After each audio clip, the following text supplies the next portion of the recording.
The X-Men have always stood out among superheroes due to the very large cast of characters and deep, intricate storytelling. Because of this, there have been a ton of great TV and movie adaptations of everyone's favorite mutants. The first one we all think of is the X-Men animated series from the 90s. The show features a look and lineup similar to the comics drawn by Jim Lee and focuses on the same themes of prejudice, intolerance, and isolation. The series stands as the longest-running Marvel Comics-based show, lasting 76 awesome episodes that help bring comics-inspired cartoon storytelling to a new level. Similarly, the X-Men film franchise not only made comic book movies mainstream, it's also the longest-running superhero movie universe. Now, while it has its fair share of bad moments, overall the good outweighs the bad, and Hugh Jackman is Wolverine. X-Men has always had crazy convoluted plots, and it's really insane to see how the storyline and characters have evolved over the last decade and a half. Now, for something you might not know about, Avengers director Joss Whedon's 2004 tenure on Astonishing X-Men is widely regarded as one of the greatest X-Men runs of all time.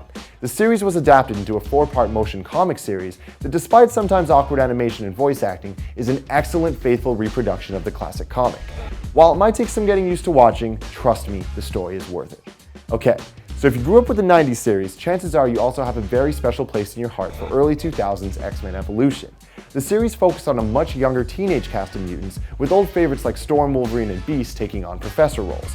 Whereas X-Men the Animated Series focused on freedom fighters battling mutant racism, Evolution cleverly used the theme of mutant powers as a metaphor for the struggles of adolescence. The show had a great 4-season run, and once it was over, the same creative team went on to make a new series, Wolverine and the X-Men.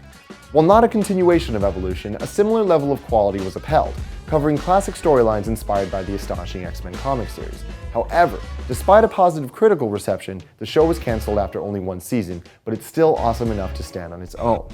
So, what's your favorite X-Men series? Let me know in the comments, and if you liked the video, share it on Facebook or Twitter, and make sure you check out more of our list videos. Until next time, you can find me on Twitter @TimGettys. Shout out to Jubilee, let Tim host.